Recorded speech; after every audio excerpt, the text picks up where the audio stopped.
On this week's episode of Ride the Lightning, the Tesla unofficial podcast, Model 3's 20-inch wheels officially go on sale, a big Autopilot update has Tesla owners filled with glee, the Tesla Semi goes out on tour, and much more.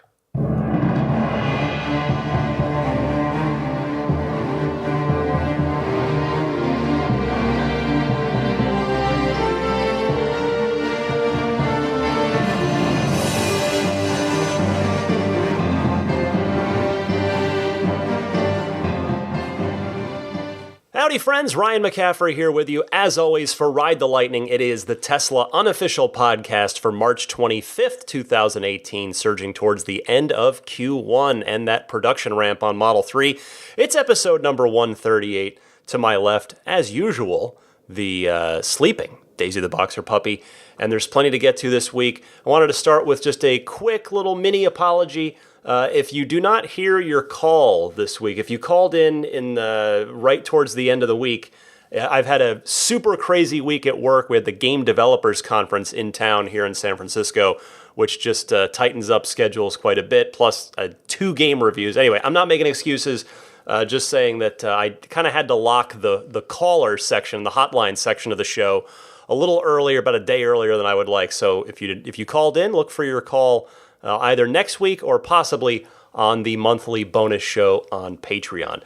Anyway, lots to cover this week, and the first story, just this one's for me, and hopefully some of you as well, but I wanted to kick off with the Model 3's 20-inch wheels. You guys have heard me talk about them. Most of you probably aren't interested in them, and that's perfectly understandable. Logically, they don't make a ton of sense. They're going to be more expensive. They're going to have more expensive tires. They're going to possibly be more susceptible to pothole damage and those kinds of things. But nevertheless, they look so good. If only they'd shown the prototype with 19-inch wheels, then that would just be the thing that I aspired to and wanted for my own Model 3. But no, they put 20s on there, and I just love the look of them, and I've been crossing my fingers, hoping for them for a while. You heard me, a few weeks ago, I guess, confirm them from something I'd heard from Tesla, but here they are. But the way they're delivering these, in a sense, is a bit different than I certainly would have expected. But in any case, it is the 20-inch sport wheels, aka the stiletto wheels. That's their internal name. They are here. They're $4,000. And you're thinking, holy goodness, that is a lot of money. And yes, that is a lot of money because that's after delivery, that you can't add them in the design studio as of yet. So they're only you order them after the fact through the Tesla web store, and then they are delivered to a service center. Let me tell you about these. So they do come with tires for that price, and they come with Michelin Super Sport tires, which are very, very well-liked, super sticky summer tires that evidently just grip the road like glue. And as I said, they haven't hit the design studio yet. You can't configure a car with them, but this appearance in the Tesla store would seem to make their appearance in the design studio inevitable. For now, you can only have them shipped to a Tesla service center to be installed there. Both the shipping and the installation are included in that $4,000 price. Something else that's included in that $4,000 price are a set of rear upper forelinks for the rear suspension. So here's the description on this from the Tesla website. Quote, "The Model 3 20-inch sport wheel and Michelin Pilot sport tire package provides maximum handling and performance. This package also includes optimized rear upper forelinks to ensure proper wheel fitment and ride quality. Note that high-performance wheels and tires may affect your range." End quote. Well, Tesla's being a little vague, I guess, to cover themselves there, but they'll definitely affect range. It's just a question of how much.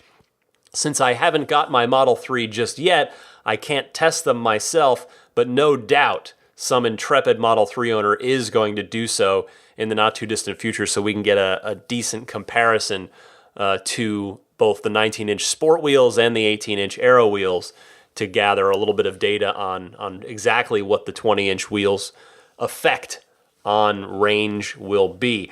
Now, interestingly with these, the tires are 4 identical tires sized at 235, 35, 20. The Alpha prototype that I mentioned a minute ago had wider 275s in the rear, creating a staggered setup on the Alpha prototype. I wonder if possibly the Performance Model 3, whenever it happens to release, is going to have an option for staggered 20s with a wider rear tire. Now, I can tell you now that I heard from a very good source that these were going to be coming in a sonic carbon color. In other words, the same dark gray that the Model S, but not the X, because the X is onyx black, but that same color that the Model S 21-inch turbine wheels are. So I have to say, based on what I heard and who I heard it from, I'm very confident that the sonic carbon versions will be coming pretty soon. It's just a question of whether or not it's going to be standalone like these, or as an option once the dual motor and or performance cars finally happen. I'm going to be going for the sonic carbon myself because my favorite Model S look, personally, everybody has their own preference on this, of course, is multi-coat red Model S with those dark gray, now called sonic carbon, 21-inch turbines. So there you go. We've got our first official new option for the Model 3. It's just not an option in the design studio. But there it is. It's there for you. If you want them, go get them. They're not cheap. But the one upside, I guess, to paying that much money is at least you'll have the 18 or 19-inch wheels and tires that you ordered your car with separately, so that maybe you'd use those as a winter tire. You put a winter tire package on that set. Then you can swap in and out. You can put these 20-inch stilettos, 20-inch sport wheels on in the spring, summer, fall, and switch out to your 18 or 19-inch and with winter tires in the colder season. Next up this week, some real good news on the Autopilot front. Autopilot 2.0 Plus got a big new update. In fact, rather than me tell you about it, here is Matt from New York, a Tesla owner, to give us a report on it. Matt, you're on the air. Hey, Ryan. Matt from New York. Just wanted to touch base with some information about the newest 10.4 update to the Autopilot. I definitely concur with a lot of people's opinions that the update is greatly improved. However, I did notice one very specific issue that I've run into, and it's occurred numerous times on the road. You have, say you're riding in the right lane, and you have an entrance ramp that joins in, and it has some dashed white lines, but those white lines end prior to the end of the entrance ramp. With the new update, it now sees that area to the right as part of the lane that you're in, and moves over to center itself on what it now considers a large, big lane. So that's one issue that I have seen that obviously is going to need to be addressed, and maybe some information as the maps kind of join into the Autopilot equation. Maybe that'll help alleviate that issue. But that is an issue that you could potentially merge into an entrance ramp that I've seen now that it's using those side cameras to help with the Autopilot. I love the podcast. Keep up the great work. Thanks. Matt, thank you so much for this hands-on, so to speak, report on the big new Autopilot update. By all accounts, this is one of the most significant steps forward for Autopilot 2.0 Plus so far. I've been seeing a lot of YouTube videos pop up from people posting it, doing really complicated stuff, relatively speaking, that the cars just couldn't do before. And remember that almost all of us who are waiting for Model 3s are going to benefit from this from our delivery day onward. We'll hop in our cars, do our Autopilot calibration, which, by the way, it's about 50 miles or so. From people I've talked to, it's anywhere from about 30 to 50 miles is what your Autopilot camera and sensors need to calibrate when you first get your car before Autopilot will actually be available to you. But anyway, even for the folks who already have Teslas, I mean, it's a win for everybody. It's for those of us that don't have it yet, it's going to be super cool from day one. Like, wow, check this out. This is so great. But for folks who already have Teslas, it's certainly a win for them too, because when they get to try out this update, as it's been rolled out to S and X, still as of recording time, waiting for it to roll out to the 3. But this update feels like a holiday present that you forgot to unwrap. It's like, oh, look, a gift. let me unwrap this. Oh, it's a better Autopilot, yay! So I can't wait to try this out for myself. I really am eager to see it in action. It's been cool checking out all the impressions and YouTube videos. So thanks again, Matt, for that call, and good stuff on the Autopilot front. Now, speaking of software updates, Model 3 will be getting auto high beams as a software update, which was confirmed with a simple yes by Elon on Twitter when someone asked him that very directly. I've seen this. I've actually used it on Model S before, and it's super handy. It just knows when it sees a car, it senses a car in the distance in the opposite direction. It just switches the high beams off, goes to low beams, and then when the car is gone and there's nothing else out there, it switches back to high beams. It's super cool. Now, this I would say this was completely expected that this would happen, because the car is obviously capable of it, and it's just a software issue. And I'm certainly happy to see it happen, because it's just going to be another little bit of a safety feature and very useful for everybody. Next up this week was the Elon Musk compensation package getting approved by Tesla shareholders by a very, very healthy margin. There was really no debate about this, and it was completely expected. I'm certainly happy that it's been approved, and a bit relieved too. Not that I was ever really worried, but not to discount in any way the 37,000 now hardworking, smart employees at Tesla. That 37,000 figure, by the way, is new as of this past week. But, in my opinion, Elon Musk really is the key to everything that Tesla is doing, because without him leading the way with a singular vision and a Steve Jobs-like reality distortion field effect that allows him to will seemingly impossible things into existence, I'd be a bit worried for Tesla's future. But that future is now secure for about the next decade or so. And Elon Musk, should he achieve all of the goals outlined, would become wealthy beyond almost literally anyone's wildest dreams. Maybe outside of Jeff Bezos. Maybe he has dreams of becoming as wealthy as Elon could. But in any case, good stuff there. Elon Musk will be leading Tesla for the foreseeable future. Back to Model 3, there was a very slight but not insignificant change to the Model 3 design studio this week, and it wasn't with regard to an option specifically, but more verbiage. And it has to do with dual motor. Now, on dual motor all-wheel drive options, it no longer says if you select that, or if you're looking at it, it no longer says in there choice of 220 mile or 310 mile range, i.e. standard range, standard battery, or long range battery. It now just says, quote, instantly controls traction and torque in all weather conditions. It is a descriptor of what all-wheel drive in a Tesla will do for you.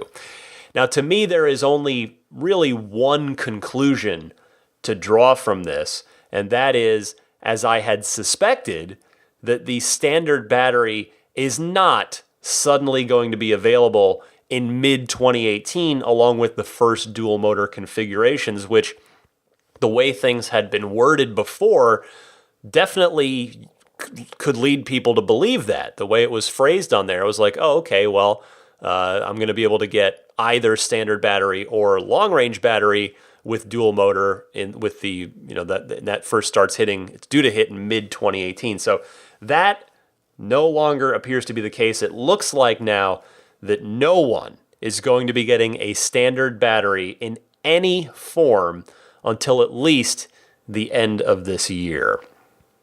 On a related note, I just figure I might as well just get the bad news out of the way in a block. Not so great news for any listeners of Ride the Lightning out there who have Model 3 reservations and live in right-hand drive territories. Elon replying to someone on Twitter saying, quote, "Probably mid next year before we are able to make right-hand drive. Wish it could be sooner. Maybe try a Model S used or new in the meantime, ? Used S is better than a new 3 in my opinion, unless you want a smaller car." I suppose that maybe this should have been expected after the North American delays that we've suffered through, but regardless, there you have it. And I have to say, I honestly, I feel bad for folks in right-hand drive territories. It just means you're going to have an exceptionally long, an even longer wait than you thought you were going to have. Yes, we've actually all been through that, but still, it's right-hand drive territory. Folks are going to end up having a minimum of a basically 3.25 year wait time to get their cars. That is a long, long time. And it's Elon suggesting a used S, but who's happy about this? Probably Jaguar, maybe BMW, maybe even Nissan. If they can get their cars into the right-hand drive markets sometime in the second half of this year, then they stand to potentially pick off a few, maybe not even a few, maybe, who knows, maybe even a somewhat decent number of Tesla Model 3 reservation holders in right-hand drive markets. But nevertheless, it's all we can do is hurry up and wait, I suppose. The good news, though, I'll try to throw in a little good news with this, is at least one way you can think about it. When the Model 3 does finally arrive in right-hand drive territories, you folks should have all of the options available for you to choose from. Like you almost certainly won't be forced into a single configuration or a very, very limited suite of options. You should have the whole thing, the whole kit and caboodle available to you for no matter what kind of Model 3 you want to configure with whatever options. Next up this week, the Tesla semi-truck has been seen making its way across the country. It is out there. It is rolling. It drove to Texas, not on its own. It was driven, I guess would be the more appropriate way to say that. It was driven to Texas this week for what turned out to be an up-close look for Pepsi, the folks at PepsiCo, which, as you remember, Pepsi ordered 100 semi-trucks from Tesla. I mean, I guess when you place what amounts to be about a $17 million order with Tesla, the truck will come to you to be shown off rather than you having to go visit it in California. And really, I'll bet you Tesla probably didn't mind the trip because it gave them a chance to put the semi to the test in real world conditions. In fact, I'll bet they learned a lot on the drive, and of course they still have to drive it back. In fact, it had actually gone to St. Louis before this for a meet and greet with Budweiser, who had ordered 40 Tesla semis. So the semi prototype getting some serious road time out and about, a lot more road time than definitely than the Roadster prototype so far. Both were unveiled the same night. So, as I've covered on this podcast, the Roadster, next-gen Roadster, has been out down in Southern California there, but not, and they trucked it, they brought it up here to Northern California, and it was spotted running around the Fremont test track, but it certainly hasn't been spotted driving across the country. But good stuff. Cool to see the semi out and about. The last news story I have for you this week before we move on to a yet another excellent Ride the Lightning Hotline segment with, I believe I've got 10 phenomenal phone calls queued up with a bunch of great discussion topics thrown in there for those. But finishing up this week on a very optimistic note, Senator Jeff Merkley of Oregon, who, along with 36 utility companies from across the country, are trying to spin up a movement to get the 200,000 vehicle cap on the $7,500 federal EV tax credit removed. They want it gone so that it never ends. It's just always there for Tesla, for GM, for whomever, Nissan, etc. This was a quote from Senator Merkley. As you work to formulate the fiscal year 2018 omnibus spending legislation, this is from the utility companies. We write to you in support of the Section 30D electric vehicle tax credit and urge you to modify the credit by eliminating the existing manufacturer cap. The EV credit is essential to foster the rapid adoption and deployment of electric vehicles, which in turn will boost our economic and national security and continue to create the next generation of well-paying American jobs.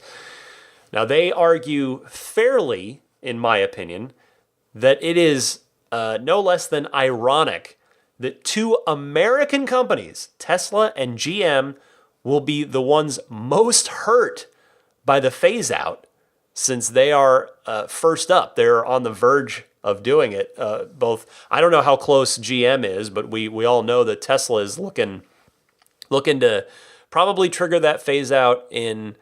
It seems like they're trying to arrange it for Q3. Maybe it's going to be Q2, but it's happening soon. They're going to trigger it this year if there's still a phase out in place.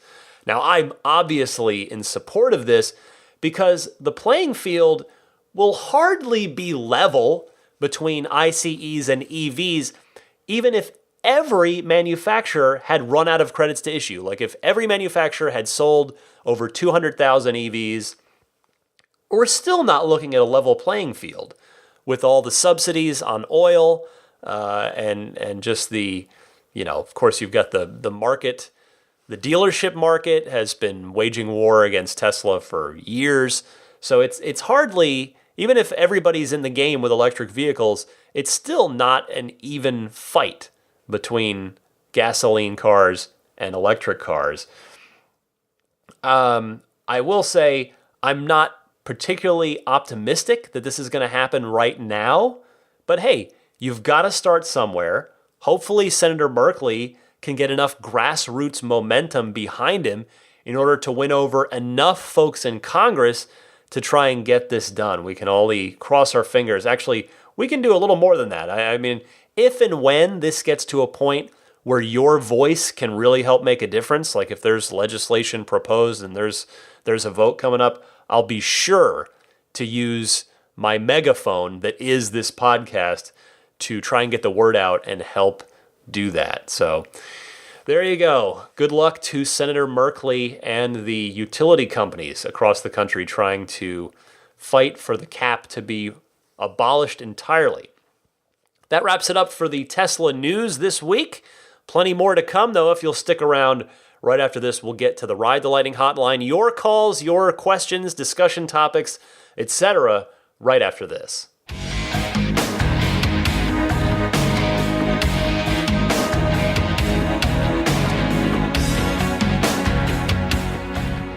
Real quick, before I get to the Ride the Lightning hotline, I want to tell you about Evoto. If you happen to find yourself in or around Montreal up in Canada, well, number one, congrats, you're in Montreal, so you're already in great shape. It's a beautiful city. I've been there a number of times on business, but why not make your trip better to Montreal by getting around town in a Tesla? Evoto is a car rental service inspired by Tesla themselves in both customer service and sustainability. They've got Model S's and X's ready and waiting to rent to you, with Model 3's also on the way, and they'll not only bring the Tesla to you and give you unlimited mileage during your rental period, but they plant 10 trees with every rental in partnership with trees.org. You can even park your car securely in their garage while you're out and about in one of their Teslas. Learn more at evoto.ca. That's evoto.ca. All right, Ride the Lightning hotline time. Your questions, your comments, your discussion topics. We're going to kick it off with Mike from Lafayette, Indiana in a second in regards to the MCU. That would be the control unit processor that's been upgraded in the S and the X. But first, I remind you, of course, you can call into the Ride the Lightning hotline anytime, day or night. It's one of a couple ways, either the toll-free number, which I'll give you in a second, or just record something on your smartphone. Use the built-in voice memo, voice recorder software in your smartphone and email that file to me at teslapodcast@gmail.com, or dial that toll-free 1-888 number and leave a message anytime, day or night. It is 1-888-989-8752. That's 1-888-989-TSLA. And if you know somebody special with an upcoming birthday, anniversary, graduation, or some other special occasion, you can give them a unique gift of recorded voices from friends and family telling them why they're special. The recordings can be podcasted or put onto a keepsake. Visit lifeonrecord.com to learn more. I mentioned Mike from Lafayette calling in about that MCU. Let's hear it, Mike.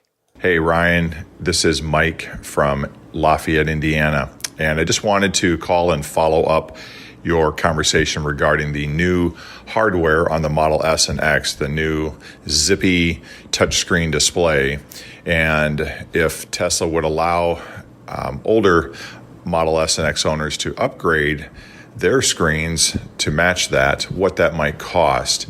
And I actually was listening to that segment of your podcast while I was on my way to pick up my Model S. And so I was in for the 25,000 mile service, and I used that opportunity to talk to the service guy there in Indianapolis.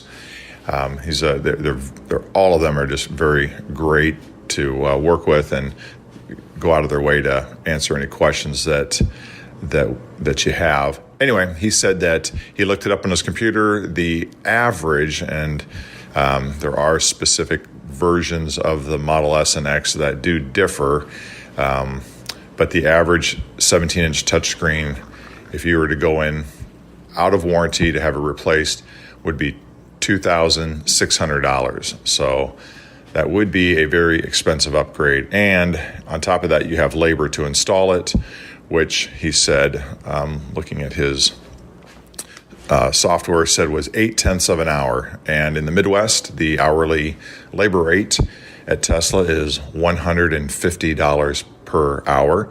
So that would add another $120 to that upgrade.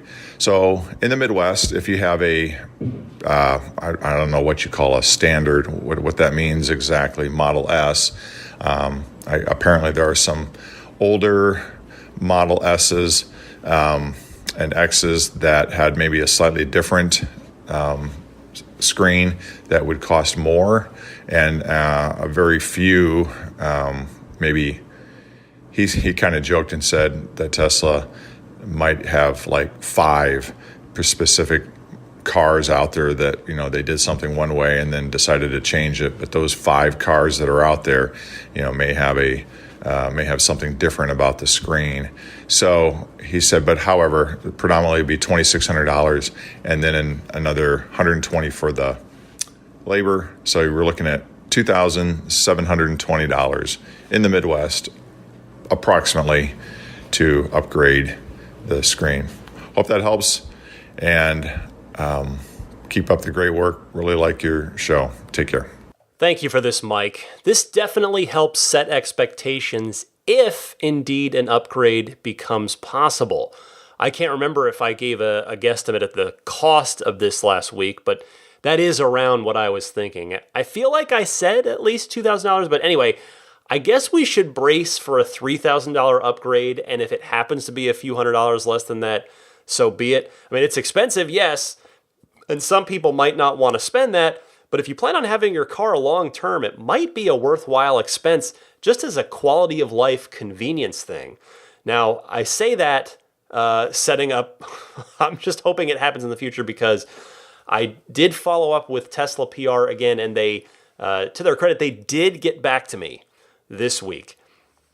And what I was told was that, a spokesperson did confirm to me that Tesla does not plan to replace any existing hardware, which jives with something else I'd been told from another source, that there's currently nothing for an upgrade. There is nothing about an upgrade listed in the service center's computer system, meaning it's not a job that's officially doable at the service center. And now Tesla PR, or at least a spokesperson, I should say, confirming to me that Tesla does not plan to replace any existing hardware. So that is really unfortunate news, because you would think that, yes, it would take a whole new screen assembly. If you've ever seen pictures of it just without the interior trim on it, you kind of know what it looks like.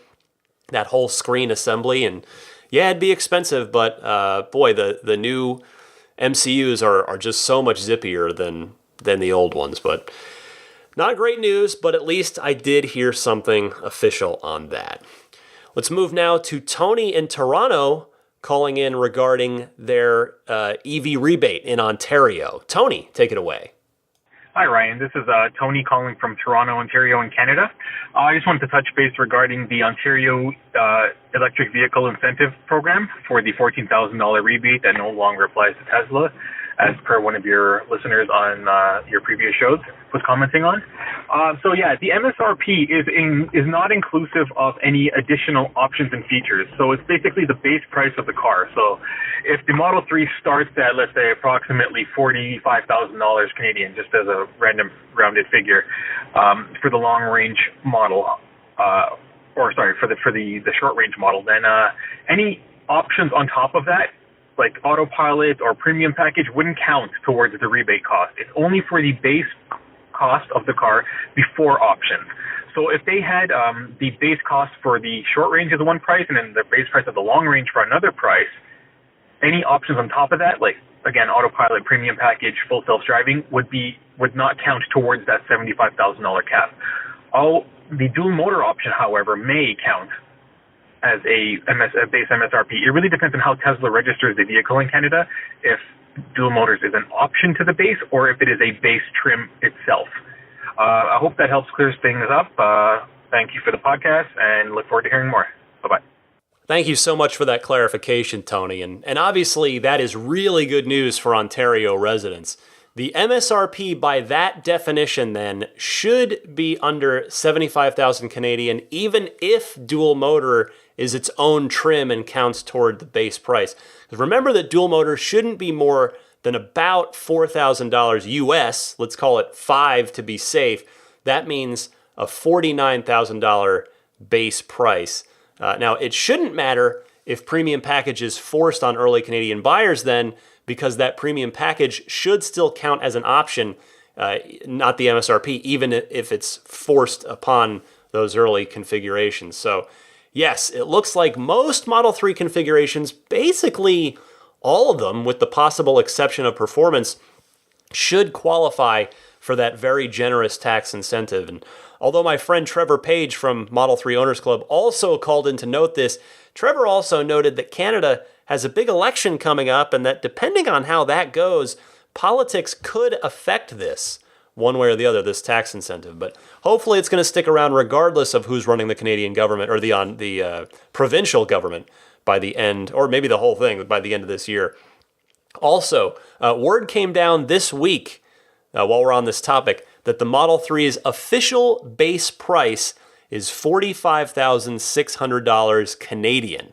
Though obviously you can't buy it at that price for a while yet. So big news, lots of things happening up in Canada. Good stuff.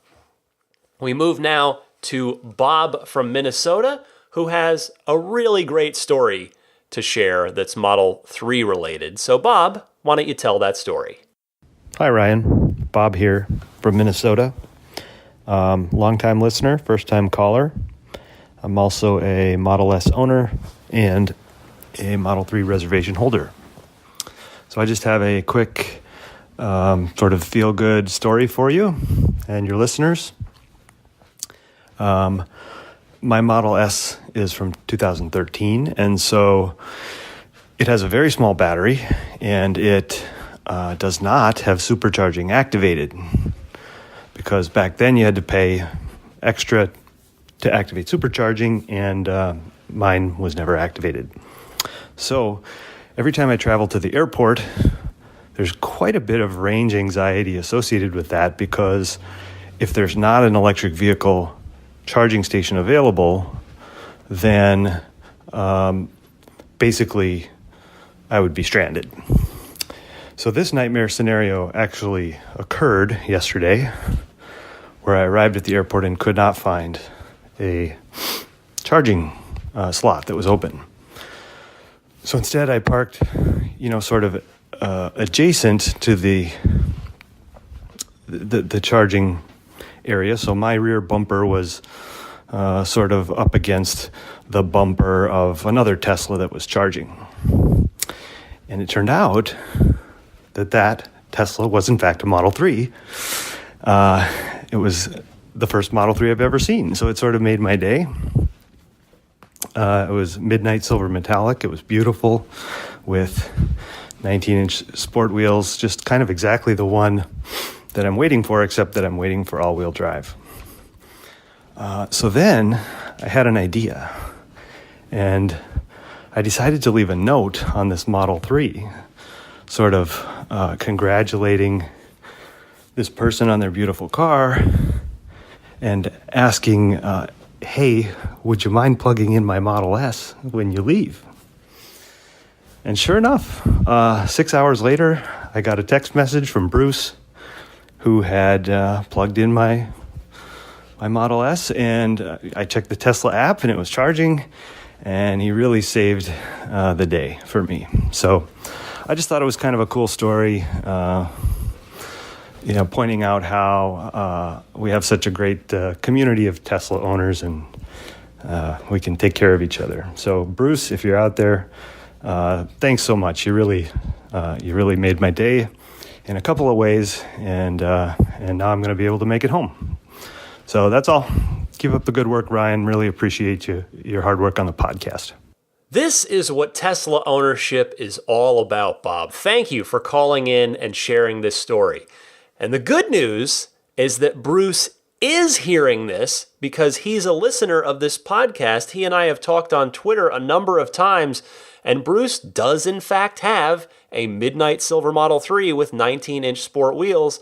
And just to be sure, I messaged him on Twitter, and he confirmed that it in fact was him. So hats off to you, Bruce, and thank you, Bob, for sharing this excellent story. And the lesson is, spread that positivity, particularly here in the Tesla community. Every one of us should do the same for each other if we're ever in that situation. So tip of the hat to both of you there. I love that story. Next up, Jason from Newport Beach wants to talk tire wear. So Jason, go ahead. Hey Ryan, Jason from Newport Beach calling. Hey, I listened with great interest to the tire life discussion in last week's episode amongst the all-wheel drive Model S's, Phoenix and San Francisco comparison. Although it's maybe not relevant now, my Model 70S 2015, so single motor, on the original Michelin, I got 52,000 miles of tire life. And I think it really is because of the type of driving that one does. I commute between Orange County and LA every day, 100 miles round trip, but it's all freeway, all on autopilot, not much hard braking or much hard acceleration. And so I think the style of driving has a ton to do with the tire life, not as much whether the car is all-wheel drive, dual motor, or not. I'd be curious to see what you think, although this may be an academic question because they no longer make single motor cars in the Model S and Model X, of course. Thanks again for a great podcast, Ryan. Appreciate everything you do. Thanks for calling in, Jason. I think it's still very relevant because it's going to be of interest for Model 3 reservation holders, as the Model 3 is very, very likely to be offered in both rear-wheel drive and all-wheel drive configurations for the foreseeable future. Anyway, I'm stoked to hear that you got such amazing mileage out of your tires, and you're right. that style of driving definitely affects it. But your car has to have 19-inch wheels and tires to get that kind of mileage, right? You didn't say on your call, and I figure that's got to be the case. I mean, I did specify last week that I was comparing 21s to 21s, and I know that's not necessarily the most useful comparison for people because not a ton of people necessarily opt for the 21s on a Model S, but it was the only data that I had available to me that was fairly apples to apples, and that was two people in my life that are fairly close to me with 21-inch wheel Model S's that I could go to talk to about that. It's going to be very interesting to see how the tire life varies with the Model 3 in all comparisons. 18 versus 19 in rear-wheel drive, rear-wheel 19 versus all-wheel 19, all-wheel 18 versus all-wheel 19. You throw the 20s into that mix as well. So a lot of interesting information yet to be learned about Model 3 here as time goes on. It'll be great to start documenting all this stuff and getting information out to people. Next up, Jordan from up in the Yukon in Canada wants to talk about, well, Tesla ownership in the Yukon. Jordan, go ahead.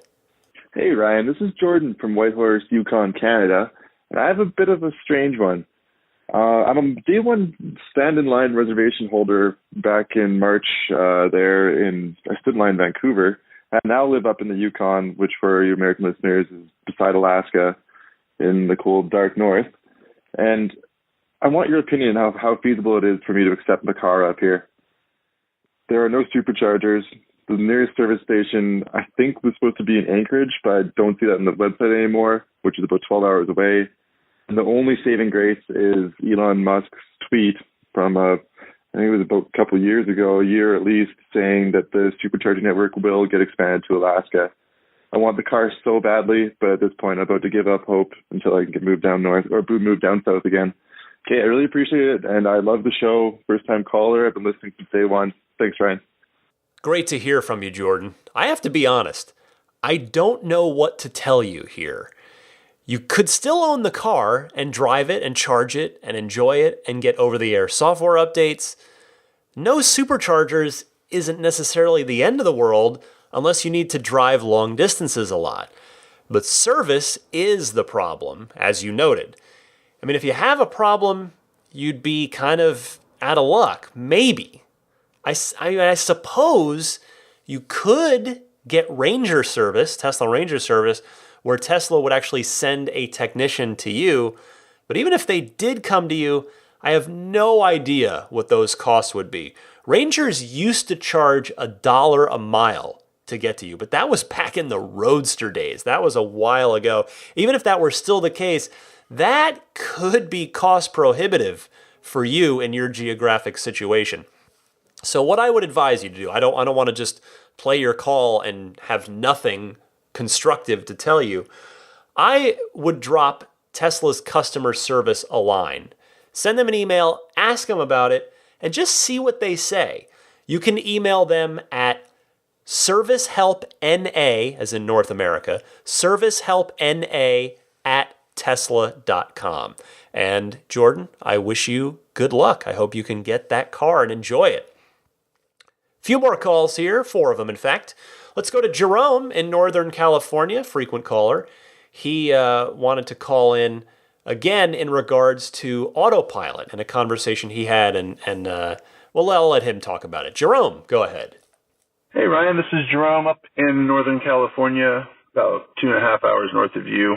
And I was just listening to your podcast with South by Southwest Elon Musk while channeling Kanye West.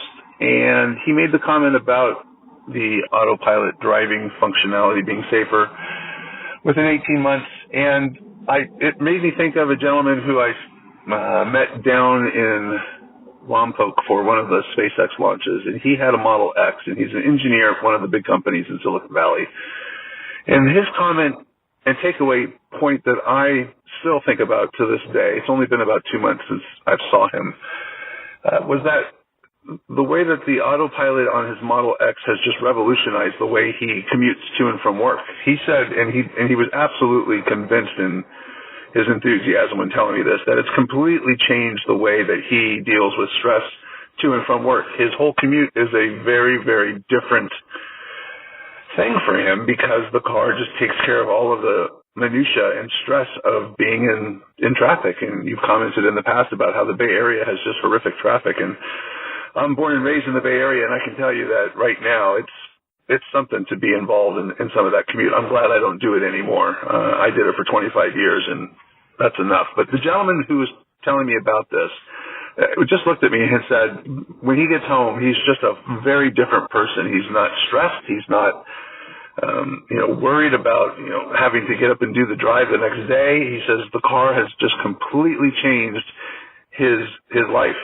And I think that was a very potent takeaway that made me, again, think about it at some level when I just listened to Elon say 18 months and it'll be that much safer for humans. I think we all would benefit the sooner that functionality and technology is implemented, and more people are going to really, I think, be blown away by how well cars are going to be able to handle all of that commute, bumper to bumper BS that we all deal with from time to time. Great show. Talk to you later. You bring up an interesting point, Jerome. Not that the reduced stress angle of Autopilot hasn't been noted before, but it is a secondary point, and maybe it should be discussed more often. The goal of Autopilot and self-driving, which of course Autopilot is a step towards, is safety. As you heard Elon say at South by Southwest and many times before that, having the cars drive twice as safe themselves than if a human was driving. That is the goal. That's part of the safety goal. And that's obviously a noble goal that is going to save lives.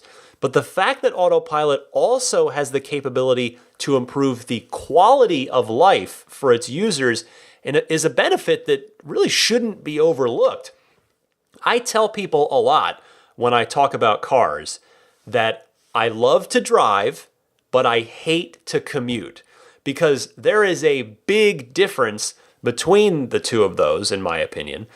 My dream is for one day my Model 3 to handle the commute and leave the driving, the weekends, the not going to or from work trips to me. So we'll see how long it takes to realize that version of the future. Excellent call, Jerome. Thank you so much. Let's go now to my old stomping grounds of Arizona, where I still have plenty of family. Chris in Arizona reacts to the still fresh in the minds of a lot of us Model 3 delay. Chris, you're on the air.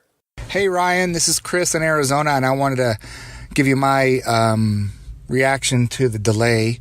So it was about a few weeks ago, obviously, we heard that it was going to be delayed again. And as you mentioned in your last podcast, at the time, a friend of mine also had his lease run out. So he had to make a decision, and he went out and bought himself a CPO Model S with Autopilot, because 2014s now, late 2014s and 2015s have AP1 and they're available. So it got me to thinking, and actually after sitting in the Model 3 and then going across the store into the Model S, I just fell in love with that Model S again. And I might be, different than others. I really like the two screens. I like having air suspension. I like the size of the Model S.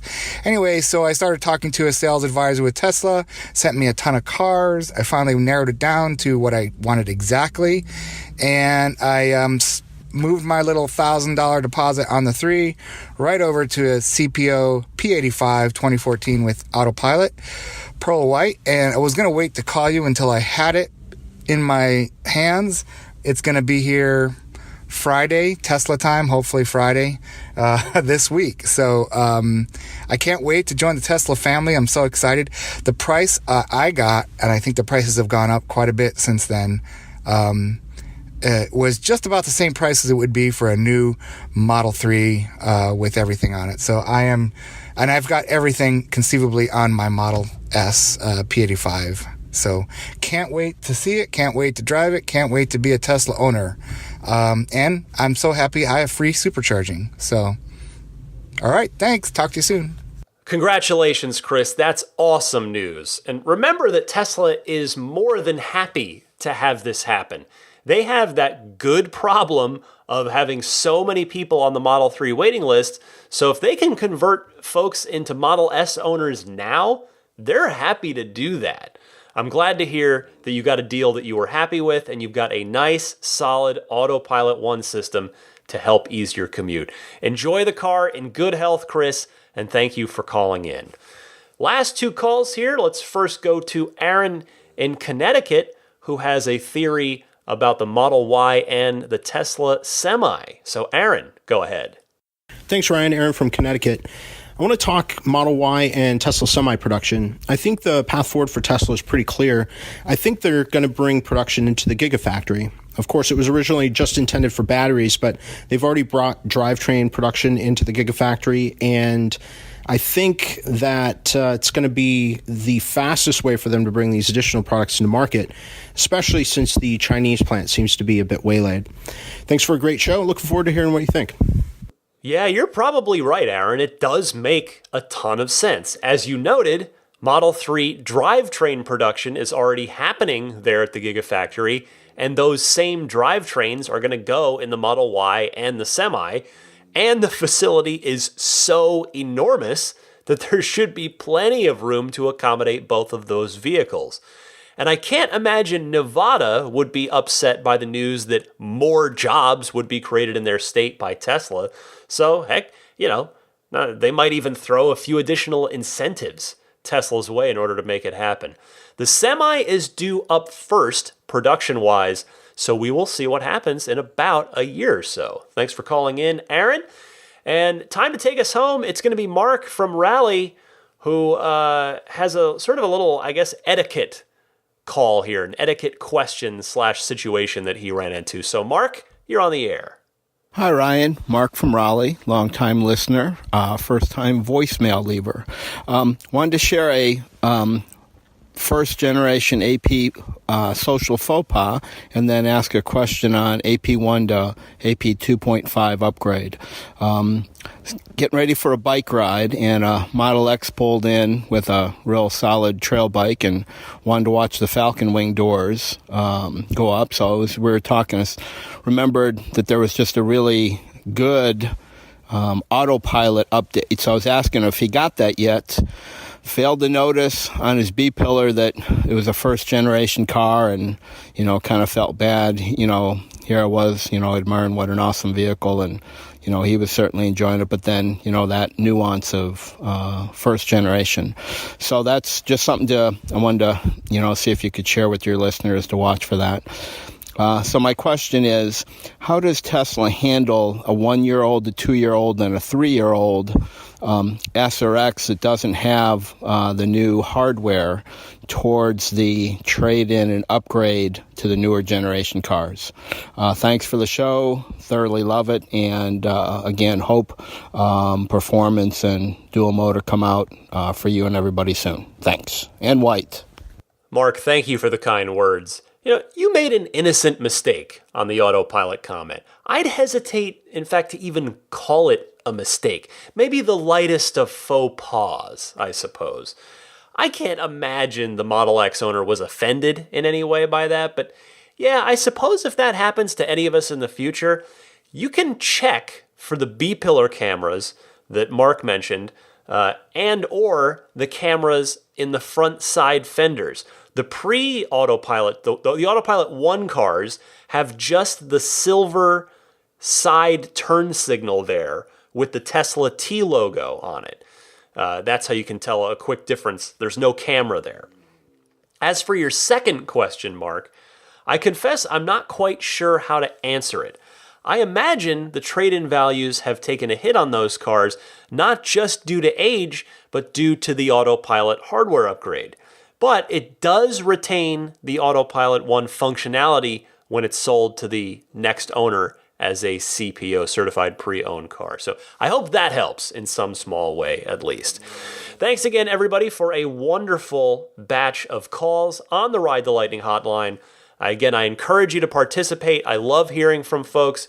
You can record a question, comment, discussion topic on your smartphone using the phone's built-in voice recorder and just email that file to me. You can send that to teslapodcast@gmail.com, or you can call in and leave a message on the Ride the Lightning hotline, which is toll-free. That number is 1-888-989-8752. I'll be right back to wrap things up for you right after this.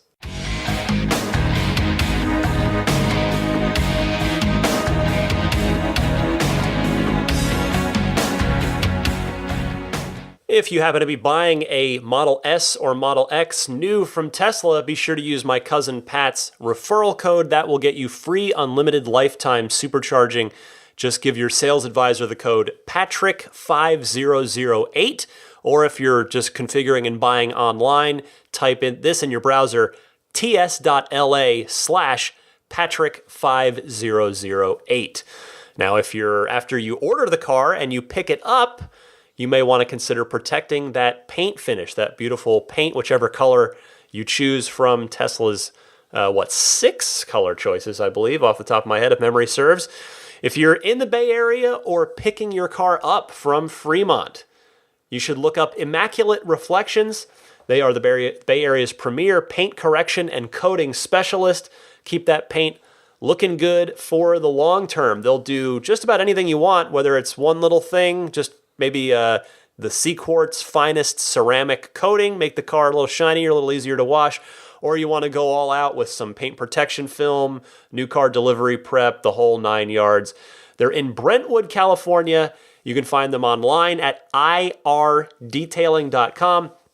Also on Yelp and Instagram at the yelp.com or instagram.com/immaculate_reflections. I want to thank the very kind folks that are supporting me at the $20 level or higher on Patreon. They are the Patreon producers.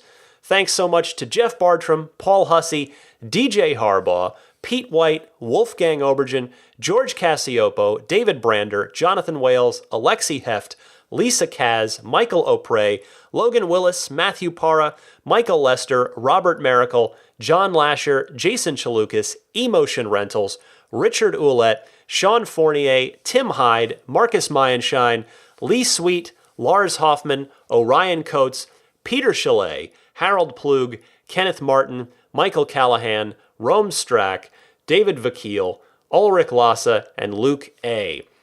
If you're wondering what the heck the Patreon thing is all about, it is a way that you can choose to support my efforts with the podcast if you see fit. Purely a voluntary thing if you want to support what I'm doing here.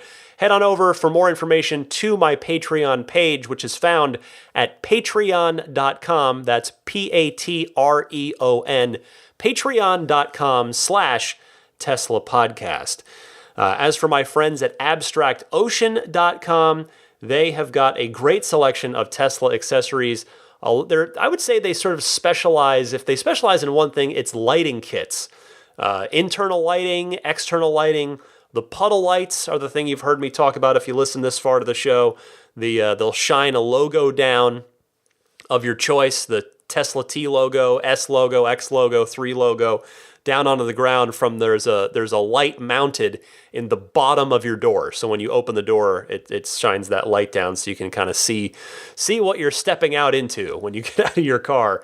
Anyway, go to abstractocean.com, use the coupon code RTLPodcast at checkout to get 20% off of your first order.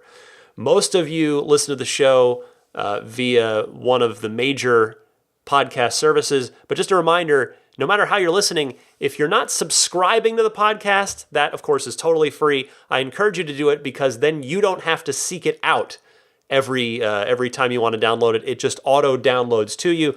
You can subscribe on iTunes, Google Play Music, Stitcher, TuneIn, Spotify, or you can get the goods over on the podcast hosting site, teslapodcast.libsyn, libsyn.com, where there are all the individual episodes, and you can grab the RSS feed there as well.